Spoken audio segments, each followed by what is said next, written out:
Welcome to Edification Code. This is Shivani. Today we are continuing our chapter number 1, that is resources and development. Okay, तो first हमने पढ़ा कि resources क्या होते हैं, next पढ़ा क्लासिफिकेशन क्या होती है, थर्ड हम पढ़ेंगे कि कैसे रिसोर्सेज डेवलपमेंट में हेल्प करते हैं। हम ह्यूमन बींग्स को सर्वाइवल करने के लिए स्टैंडर्ड ऑफ लिविंग मेंटेन करनी पड़ती है। उस स्टैंडर्ड ऑफ लिविंग से हम नीचे नहीं जी सकते, बट अगर वो स्टैंडर्ड ऑफ लिविंग जो है अगर हम बढ़ा देते हैं तो हम इजीली सर्वाइवल तब भी कर सकते हैं, और स्टैंडर्ड ऑफ लिविंग अगर हम एग्जैक्ट रखते हैं तब भी हम सर्वाइवल कर सकते हैं। बट क्या है कि अब रिसोर्सेज को हम डिप्लीट कर रहे हैं, मतलब कि रिसोर्सेज को हम क्या कर रहे हैं, ह्यूमन बींग्स इनडिस्क्रिमिनेटली मतलब लापरवाही तरह से हम उनको यूज़ कर रहे हैं, जिससे क्या हो रही है, कुछ मेजर प्रॉब्लम्स हमें फेस करने को मिल रही है। जैसे फर्स्ट प्रॉब्लम जो है ये एनसीईआरटी में लिखी हुई है। फर्स्ट प्रॉब्लम ये है depletion of resources for satisfying the greed of a few individual. मतलब कि हम रिसोर्सेज की जो क्वांटिटी है उनको दिन पर दिन हम क्या करते जा रहे हैं, कम करते जा रहे हैं। किन लोगों के लिए, कुछ ऐसे फ्यू इंडिविजुअल्स हैं जो लालच में क्या कर रहे हैं, रिसोर्सेज को बुरी तरह यूज़ कर रहे हैं, और उससे क्या हो रहा है, रिसोर्सेज की जो क्वांटिटी है वो क्या होती जा रही है, कम होती जा रही है। ओके, तो हमने क्या किया, सेकंड पॉइंट है accumulation of resources in few hands. Accumulation मतलब होता है हम रिसोर्सेज को कलेक्ट करते हैं। हमने क्या किया, रिसोर्सेज को कलेक्ट किया, बट जो हमारी सोसाइटी उसने दो पार्ट में बांट दिया। एक क्या है, एक है रिच और पुअर,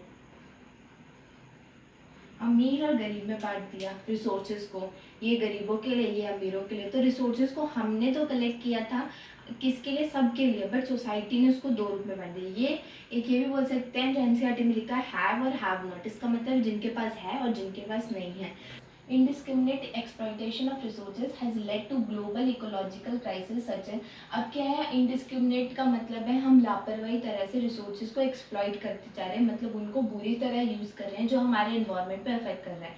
उससे क्या हो रहा है कि ग्लोबल इकोलॉजिकल क्राइसिस हो रहे हैं, जैसे कि ग्लोबल वार्मिंग हो रही है, मतलब कि हमारे अर्थ का टेम्परेचर उतना दिन पर दिन क्या हो रहा है, बढ़ता जा रहा है। नेक्स्ट आता है ozone layer depletion. Ozone layer depletion का मतलब हो गया कि हमारी जो एयर है उसमें इतना पॉल्यूशन हो गया जिसमें हमें ब्रीदिंग, सांस लेने में बहुत ज़्यादा प्रॉब्लम होती है। नेक्स्ट आता है इन्वायरमेंटल पॉल्यूशन। इन सबसे तो हमने बचपन से पढ़ा, air pollution, water pollution, sound pollution. ये तो हमारे इन्वायरमेंट में पॉल्यूशन की जो क्वांटिटी है वो बहुत ज़्यादा हो गई है। नेक्स्ट होता है लैंड डिग्रेडेशन। डिग्रेडेशन का मतलब होता है कि क्वालिटी, मतलब जो हमारी लैंड की क्वालिटी है वो दिन पर दिन क्या हो रही है, कम होती जा रही है। क्यों? क्योंकि हम उसको कैसे यूज़ कर रहे हैं, इनडिस्क्रिमिनेटली, लापरवाही तरह से यूज़ कर रहे हैं, जिससे क्या है, हमारी लैंड की क्वालिटी जो है वो कम होती जाए। नेक्स्ट आता है, अब यहाँ पे तो हमारे डेवलपमेंट ऑफ रिसोर्सेज ठीक है, बट अब क्या करना है, नेक्स्ट आता है सस्टेनेबल डेवलपमेंट। क्या होता है, हम कैसे डेवलपमेंट भी करें बट एक हेल्दी सस्टेन लाइफ भी जिए, मतलब कि हम इन्वायरमेंट को भी अफेक्ट ना करें उतना, ना हम अपने आप को, ना ह्यूमन, जो हमारी ह्यूमन लाइफ है उसको भी क्या करें, उतना इफेक्ट ना हो कि हम डेवलपमेंट कर रहे हैं बट क्या हो रहा है, हमें भी तो प्रॉब्लम होती है। हम भी तो कितनी सारी डिजीजेस से हम लोग आजकल सफ़र कर रहे हैं, ऐसी ट्रीज़ भी, एनिमल्स भी बहुत ज़्यादा सफ़र कर रहे हैं। तो हमें कैसे डेवलपमेंट करना है जो हेल्दी हो। तो सस्टेन मतलब क्या होता है, हेल्दी लाइफ। नेक्स्ट आता है कि हमें एक ऐसी डेवलपमेंट करनी है जो हेल्दी हो। फिर आता है, इसकी डेफिनेशन देख लेते हैं, तो आप लिखोगे sustainable economic development means development should take place without damaging the environment and development in the present should not compromise with the need of the future generation. मतलब हमें डेवलपमेंट ऐसे करनी है जिससे हमारे इन्वायरमेंट को कोई नुकसान ना हो, और क्या हो, ऐसी भी डेवलपमेंट नहीं करनी है कि हम क्या करें, रिसोर्सेज को धीरे धीरे एग्जॉस्ट करते हैं। एग्जॉस्ट हमने पढ़ा था, एग्जॉस्ट रिसोर्सेज हमने पढ़े थे कि एग्जॉस्ट का मतलब क्या है, नॉन रिन्यूएबल। मतलब कि अगर एक बार रिसोर्सेज सारे ख़त्म हो जाएंगे तो क्या होगा, हमारे जो फ्यूचर जनरेशन है उनको ये सब चीज़ें देखने को नहीं मिलेगी, जो एक हेल्दी डेवलपमेंट नहीं होगा। ऐसा थोड़ी है प्रेजेंट टाइम में हमने डेवलपमेंट फेस की, बट हमारी फ्यूचर जनरेशन फिर डेवलप, उस टाइम पे जो हमारी कंट्री है, जो हमारा वर्ल्ड है, हमारी अर्थ है, वो उस टाइम पे डेवलप ना हो। तो ऐसा नहीं है, अगर हमें प्रेजेंट डेवलपमेंट चाहिए तो हमें कॉम्प्रोमाइज़ नहीं करना, हमें कॉम्प्रोमाइज़ नहीं करना है किसके साथ, फ्यूचर जनरेशन के साथ। ओके, तो ये क्या है, मोस्ट इम्पॉर्टेंट है। ये जो है ये आर्टिकल दे रखे दो आपको गिवन है। फर्स्ट आता है रियो दे जनेरियो अर्थ समिट 1992।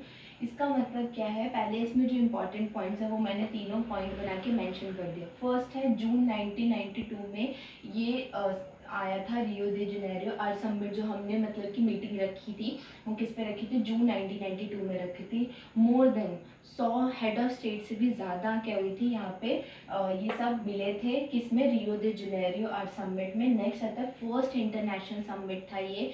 अब ये समिट था किसके ऊपर, ये समिट उन्होंने रखा था, एक अर्जेंट समिट रखा था किसके ऊपर, इन्वायरमेंटल प्रोटेक्शन के ऊपर, और किसके ऊपर, जो सोशो इकोनॉमिक डेवलपमेंट हम कैसे करें, मतलब कि हम इन्वायरमेंट को कैसे प्रोटेक्ट करें और कैसे हम सोसाइटी और हमारी इकोनॉमी से कैसे मिलकर हम डेवलपमेंट करें। तो वो क्या, हम सोशो इकोनॉमिक डेवलपमेंट, इस बारे में ये पूरा समिट रखा गया था। उसके बाद क्या हुआ था, जो हमारे असेंबल्ड लीडर्स थे उन्होंने क्या, एक डिक्लेरेशन साइन किया था, एक टाइप का एग्रीमेंट ही समझ लो वो होता है, उसको साइन किया था। वो किस बारे में साइन किया था, ग्लोबल क्लाइमेटिक चेंज, ये हो सके तो यहाँ पे मेंशन कर लेना अपनी नोटबुक में, ग्लोबल क्लाइमेट चेंज पे और बायोलॉजिकल डाइवर्सिटी पे उन्होंने डिक्लेरेशन साइन किया था।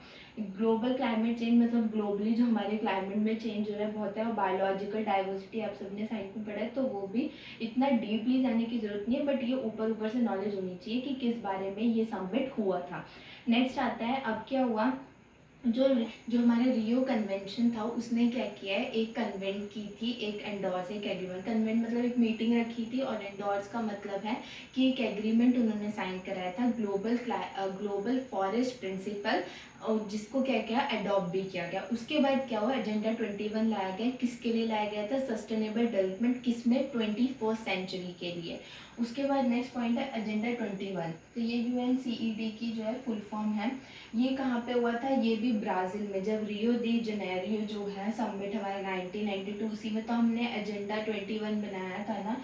तो उसमें क्या है, इसमें क्या बोला गया, तो उनका एम है कि ग्लोबल सस्टेनेबल डेवलपमेंट वो क्रिएटिव, सस्टेनेबल डेवलपमेंट आपको मैंने पढ़ा दिया कि क्या होता है।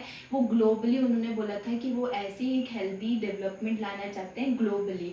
नेक्स्ट आता है उनकी क्या बोलते हैं इसमें, ये एक और पॉइंट ये है कि उन्होंने बोला था कि हम लोग क्या करेंगे, उनका एक एजेंडा था कि जितनी भी पॉवर्टी, डिजीज़, जो हमारे इन्वायरमेंट में जितने भी डैमेज हुए हैं, वो म्यूचुअल नीड के साथ, मतलब कि अपनी रिस्पॉन्सिबिलिटी शेयर करके वो क्या करेंगे, हेल्प करेंगे इन, मतलब कि ये एजेंडा इसलिए बना था कि सस्टेनेबल डेवलपमेंट में ही हेल्प करेंगे, किसमें, 21st सेंचुरी में। नेक्स्ट आता है इसका एक और इम्पॉर्टेंट है, every local government should draw its own local agenda 21। इससे क्या हुआ, जितनी भी सारी लोकल गवर्नमेंट थी, उन्होंने क्या किया था, उन्होंने खुद का एक लोकल एजेंडा 21 बनाया। मतलब उन्होंने सोचा कि ये हमारा एजेंडा, मतलब क्या होता है, हमने कुछ पॉइंट सोच लिया कि हाँ हमें ये चीज़ें हमें करनी है, हम इसमें अपना क्या देंगे, योगदान, मतलब कि हम इन सब चीज़ों को ठीक करेंगे, तो वो क्या होता है, हमारा एजेंडा होता है। ओके, ये रह गया रियो दे जनेरियो कहाँ हुआ था, ब्राज़ील में हुआ था।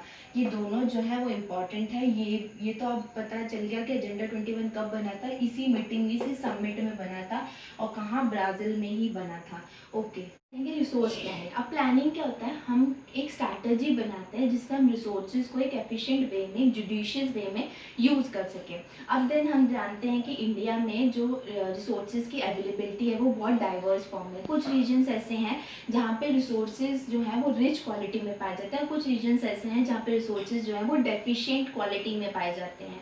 अब ये देखते हैं कि बैलेंस रिसोर्स प्लानिंग होता क्या है। बैलेंस रिसोर्स प्लानिंग का मतलब है कि हम लोग क्या करेंगे, रिसोर्सेज हैं तो वो सब में बंटने चाहिए, रिच पुअर, मतलब कि हम उनको इक्वली डिस्ट्रीब्यूट करें रिसोर्सेज को। अब देखते हैं कि कुछ रीजन्स ऐसे हैं इंडिया में जहाँ पे जो रिसोर्सेज की जो अवेलेबिलिटी है वो सेल्फ सफिशिएंट है उनके लिए, जो वहाँ पे जो भी लोग रहते हैं वहाँ पे उसका यूज़ कर सकते हैं। बट कुछ रीजन्स ऐसे हैं इंडिया में जहाँ पे बहुत ज़्यादा इम्पॉर्टेंस है उन रिसोर्सेज की, बट वो वहाँ पे अवेलेबल नहीं है। तो इसका मतलब यही है कि बैलेंस रिसोर्स प्लानिंग जो है वो कैसे बेसिस पे होनी चाहिए, मतलब कि डिस्ट्रीब्यूट कर देना चाहिए, जिस चीज़ पे जो कमी है हम उसको पूरी करें। अब एग्जांपल मैं दे सकती हूँ, जैसे कि हमारा झारखंड हो गया, हमारा मध्य प्रदेश हो गया, वहाँ पे मिनरल्स जो हैं वो बहुत ज़्यादा मात्रा में पाए जाते हैं। बट अगर हम देखे जाए, जैसे अरुणाचल प्रदेश हो गया, वहाँ पे वाटर रिसोर्सेज बहुत पाए जाते हैं, बट हमारा इंफ्रास्ट्रक्चर डेवलपमेंट है वो क्या है, बहुत कम है। उसके उसके बाद आता है राजस्थान। हम लोग को वो तो सबको ही पता है, सोलर एंड विंड एनर्जी जो है वहाँ पे बहुत पाई जाती है, बट वाटर रिसोर्सेज जो हैं वो बहुत कम है। इसी को कहते हैं कि हम कैसे बैलेंस रिसोर्स प्लानिंग करें, मतलब कि हर एरिया में हम बैलेंसिंग रखें, नेशनल हो चाहे नेशनल हमारे को पूरा नेशनली देखना पड़े या स्टेट वाइज देखना पड़े या रीजनल बेसिस पे या लोकल लेवल्स पे देखना पड़े, बट हमें क्या करनी है, बैलेंस रिसोर्स प्लानिंग करनी है। अब रिसोर्स प्लानिंग जो होती है वो इंडिया में कैसी होती है, देखो फर्स्ट पॉइंट है identification and inventory of resource across the region of the country, serving mapping and qualitative quantitative estimate and measure. मतलब कि हम रिसोर्सेज को आइडेंटिफाई करते हैं कि कैसे रिसोर्सेज हैं, क्या उसमें है, देन क्या क्वालिटी है, क्या क्वांटिटी उनकी, ये सब हम पहले आइडेंटिफाई करते हैं। देन फिर हम देखते हैं इन्वेंट्री, मतलब वो कितने अमाउंट में, कितना स्टॉक है उन रिसोर्सेज का, कैसे हम उनको यूज़ करें, तो हम उसमें इन्वेंट्री लेते हैं उनकी कि कितने नंबर ऑफ अमाउंट में वो हमें पाए जाते हैं। ये किसके रीजन ऑफ द कंट्री, जिस रीजन में पाए जाएंगे जिस कंट्री के, वहाँ पे हम लोग ये पहले फर्स्ट ये देखते हैं कि आइडेंटिफाई कैसे करें और इन्वेंट्री लेते हैं। ये कैसे होता है, हम सर्वे करते हैं लोगों से, जा के वहाँ के रीजन में जो वहाँ पे एरिया में जो लोग रहते होंगे उनसे बातचीत करके सर्वे कर सकते हैं, उसके थ्रू मैपिंग के थ्रू हो सकता है, सर्वे किसी भी थ्रू हो सकता है। नेक्स्ट होता है मैपिंग मैप्स में देख के मैप करके कि यहाँ पे ये एरिया तो इतना पाया जाता है, इतना, तो मैप्स बने भी हैं, बुक में गिवन है कि कौन सा प्लेन एरिया है, कौन सा ऐसे, जब हम नेक्स्ट वीडियो में पढ़ेंगे सॉइल के टाइप, तो उसमें मैपिंग में गिवन है कौन सी एलिबल सॉइल, कैसा सॉइल इरोजन कहाँ पे है, कि तो वो सारी चीज़ें हमें दे रखी, तो हम किसके थ्रू कर रहे हैं, मैपिंग के थ्रू कर रहे हैं। फिर आता है क्वालिटेटिव एंड क्वांटिटेटिव एस्टिमेट, मतलब कि कितनी, अगर हमारे रिसोर्सेज है उसकी थोड़ी क्वालिटी, मतलब कि वो कैसे में पाया जा रहा है, गुड क्वालिटी है कि उतना है कि हम लोग उसको कैसे किस चीज़ में यूज़ कर सकते हैं, किस तरह से यूज़ कर सकते हैं। क्वांटिटेटिव मतलब कि नंबर ऑफ अमाउंट्स उसके कितने हैं, ये एस्टिमेट हम लगाते हैं और मेजर करते हैं। उसके बाद आता है evolving a planning structure endowed with appropriate skill. हम क्या करते हैं, प्लानिंग स्ट्रक्चर में इन्वॉल्व करते हैं। तो एंडोर्ड मतलब होता है कि हम जैसे स्कूल में फंडिंग करते हैं कई बार, है ना, हम लोग डोनेशंस वगैरह देते हैं, तो अगर हम फंडिंग लगा रहे हैं प्लानिंग स्ट्रक्चर में, अपना पैसा लगा रहे हैं, तो एक उसमें अप्रोप्रिएट स्किल होनी चाहिए, हमारे पास अप्रोप्रिएट टेक्नोलॉजी होनी चाहिए, इंस्टीट्यूशंस हमें सेटअप करने पड़ेंगे, जिससे क्या हो, हम जो हमारे डेवलपमेंट प्लान्स हैं, रिसोर्स डेवलपमेंट प्लान्स हैं, उनको हम क्या कर सके, इम्प्लीमेंट कर सके। थर्ड पॉइंट आता है matching the resource development plan with overall national development plan. अब ऐसा नहीं है मैं अपना कुछ और रिसोर्स डेवलपमेंट प्लान हमारा कुछ और चल रहा है, नेशनल डेवलपमेंट प्लान कुछ और चल रहा है, नहीं, हमें उन दोनों को मैच करना पड़ेगा। उसके अकॉर्डिंग ही हम डिसीजन लेते हैं कि कौन सी क्या चेंजेस होंगे, क्या चेंजेस इसमें करने हैं, नेशनल डेवलपमेंट प्लान में करने, या क्या चेंजेस हमें रिसोर्स प्लान में करने। हम लोग देखते हैं कि जो हमारे रिसोर्सेज हैं, अगर मैं आपको एक बात बता दूँ, रिसोर्सेज जब तक हमारे डेवलप नहीं हो सकते, जब तक एक एप्रोप्रिएट टेक्नोलॉजी नहीं लग जाती उसके अंदर, टेक्नोलॉजी की डेवलपमेंट नहीं हो जाती हमारी, और एक इंस्टीट्यूशनल चेंजेस नहीं हो जाते हमारे। अब इंडिया में जो है वो हम लोग काफ़ी एफर्ट कर रहे हैं कि हम अपने रिसोर्स प्लानिंग गोल को फुलफिल कर सके, पूरा कर सके जल्द से जल्द। तो उसके लिए जब हम इंडिपेंडेंट हुए थे उसके बाद ही हमने 5 ईयर प्लान, आप सबने पढ़ा होगा, 7th 8th में पढ़ा देते हैं, तो वो हम लेके आ गए थे, जिसको हमने इम्प्लीमेंट किया, और आज भी हम लोग उसको इम्प्लीमेंट करते हैं। अब क्या है, अगर रिसोर्सेज को हमें कंजर्व करना है तो हमें क्या करना है, उनको ओवर यूटिलाइजेशन से बचाना है। तो यही था कि रिसोर्स प्लानिंग क्या है। बीच में मैंने जो भी एग्जांपल्स बोले आप नोट डाउन कर सकते हो, वो पेपर में आप दे सकते हो, और अगर कोई एक्स्ट्रा एग्जाम्पल आप दे रहे हो किसी स्टेट से, अगर आपको बिलोंग हो और आप बिलोंग करते हो और आपको पता है वहाँ पे ये मिनरल्स है या ये रिसोर्सेज पाए जाते हैं, तो उसकी एक्यूरेट इन्फॉर्मेशन के साथ ही आप एग्ज़ाम में वो एग्जाम्पल जो है वो डालोगे। Okay guys, thank you for watching this video. हम मिलते हैं नेक्स्ट वीडियो में। Okay then, be motivated and keep learning and wait, please don't forget to subscribe my channel, and thank you so much. Bye bye.